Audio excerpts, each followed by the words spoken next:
In the annals of American history, few figures rise from such humble beginnings to shape the destiny of a nation as profoundly as Ulysses S. Grant. A man who would transform from a failed businessman into the general who saved the Union, Grant embodied the relentless determination that defined America itself. His story is not one of natural brilliance or aristocratic privilege, but of unwavering resolve in the face of seemingly insurmountable odds. When the nation stood divided and bleeding, it was Grant who possessed the strategic mind and moral courage to see the war through to its bitter end, no matter the cost in blood and treasure. Born Hiram Ulysses Grant on April 27, 1822, in Point Pleasant, Ohio, the future savior of the Union entered the world in a one-room cabin along the Ohio River. His father, Jesse Root Grant, was a tanner and businessman of modest means but considerable ambition. His mother, Hannah Simpson Grant, provided a steady moral foundation that would anchor her son through future trials. The family moved frequently during Grant's childhood, finally settling in Georgetown, Ohio, where young Ulysses developed an almost mystical connection with horses. This quiet, unremarkable boy possessed an extraordinary gift for understanding and managing these powerful animals, a skill that would prove invaluable in his military career. Jesse Grant secured his son an appointment to the United States Military Academy at West Point in 1839, though Ulysses had little enthusiasm for military life. The registrar mistakenly recorded his name as Ulysses S. Grant, and the young cadet never bothered to correct the error. At West Point, Grant proved to be an indifferent student, graduating 21st in a class of 39 in 1843. His true passion lay in mathematics and art, not military tactics. Fellow cadets remembered him as quiet and unassuming, showing little of the iron will that would later emerge.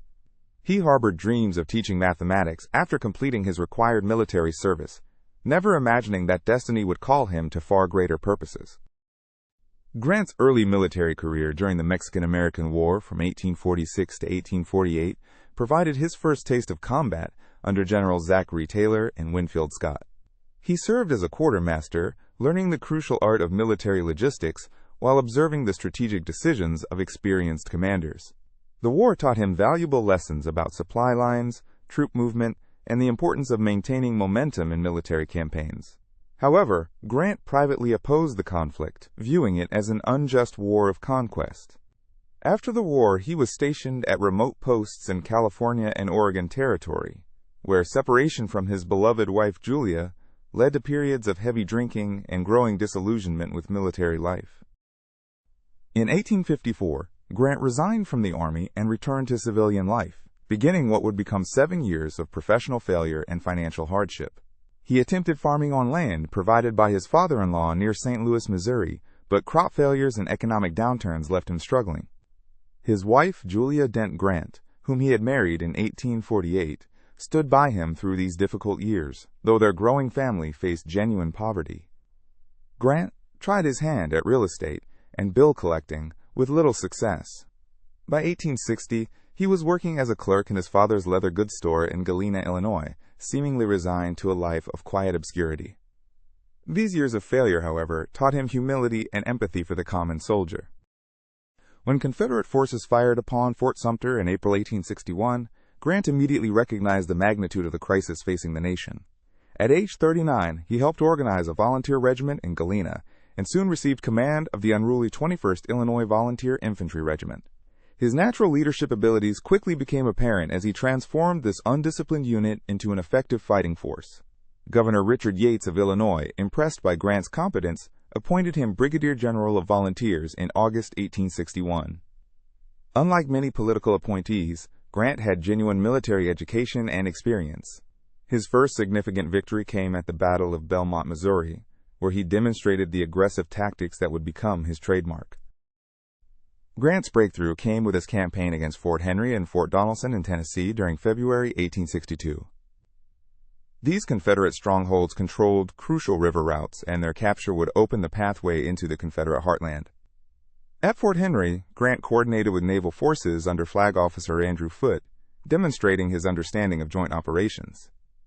When Confederate General John B. Floyd attempted to negotiate terms at Fort Donelson, Grant delivered his famous response demanding unconditional surrender. This decisive victory earned him national recognition and the nickname Unconditional Surrender Grant. The capture of nearly 15,000 Confederate troops dealt a severe blow to Confederate morale and opened Tennessee to Union advance.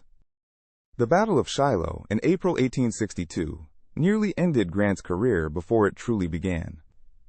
Confederate General Albert Sidney Johnston launched a surprise attack on Grant's unprepared forces near Pittsburg Landing, Tennessee. The first day of battle was a disaster for Union forces, with thousands of casualties and Grant's army driven back toward the Tennessee River. Critics called for his removal, and even President Lincoln faced pressure to dismiss him.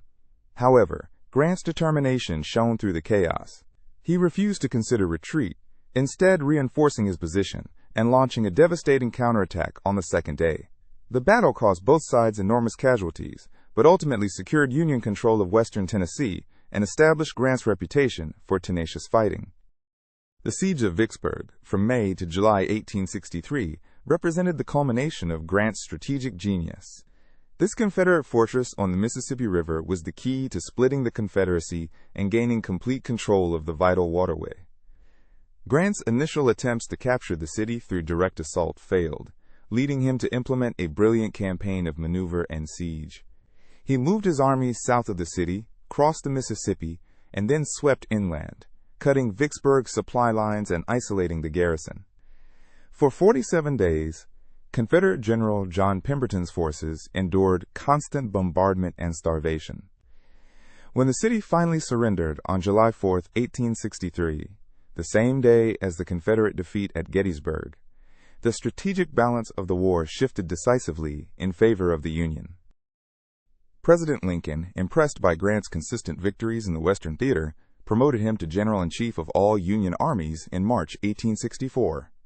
Grant immediately implemented a coordinated strategy designed to apply pressure on all Confederate forces simultaneously, preventing them from reinforcing each other.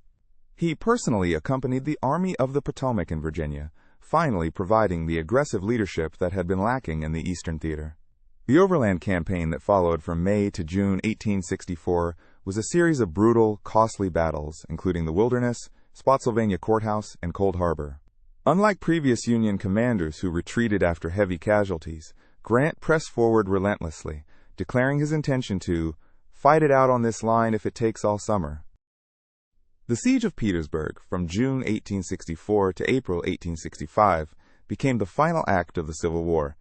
Grant recognized that Richmond, the Confederate capital, could not be taken by direct assault, so he focused on Petersburg, the crucial rail junction that supplied the Confederate government and army.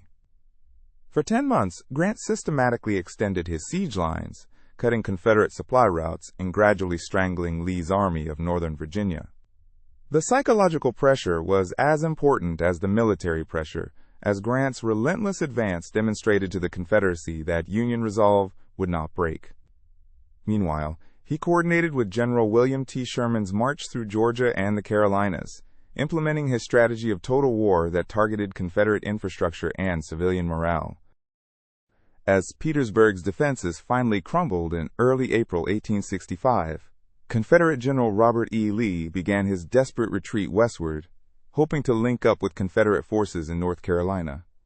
Grant's pursuit was swift and merciless, cutting off Lee's escape routes and forcing the Confederate Army into an impossible position. On April 9, 1865, Lee requested a meeting to discuss surrender terms. At Appomattox Courthouse, Grant demonstrated the magnanimity that would define his character.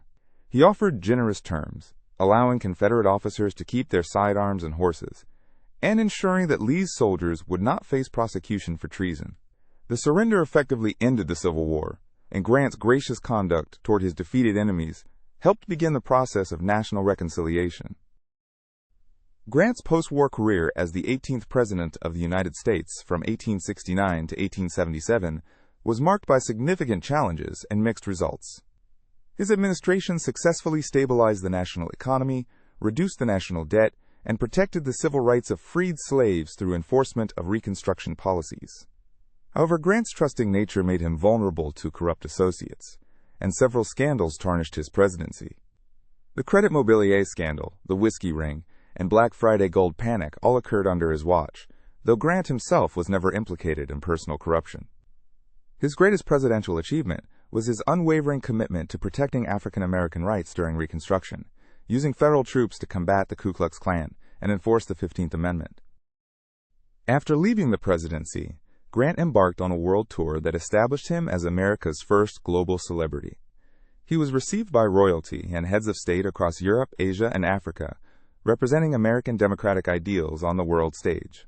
However, his later years were marked by financial disaster when a banking partnership with Ferdinand Ward collapsed, leaving the former president nearly bankrupt. Diagnosed with throat cancer in 1884, Grant began writing his memoirs to provide financial security for his family. Working against time and tremendous pain, he completed his personal memoirs just days before his death on July 23, 1885, at Mount McGregor, New York. The memoirs became one of the finest military autobiographies ever written and restored his family's financial security. Grant's legacy extends far beyond his military victories, encompassing his role in preserving American democracy and advancing civil rights. His strategic innovations, including the concept of total war and coordinated multi-theater campaigns, influenced military doctrine for generations. More importantly, his commitment to the principle that the Union must be preserved at any cost helped ensure that American democracy survived its greatest test. His presidency, despite its scandals, represented a crucial period when federal power was used to protect the rights of former slaves and maintain the gains of Reconstruction. Modern historians increasingly recognize Grant as a transformative figure whose moral courage matched his military genius, a leader who understood that true victory required not just defeating enemies, but healing a divided nation.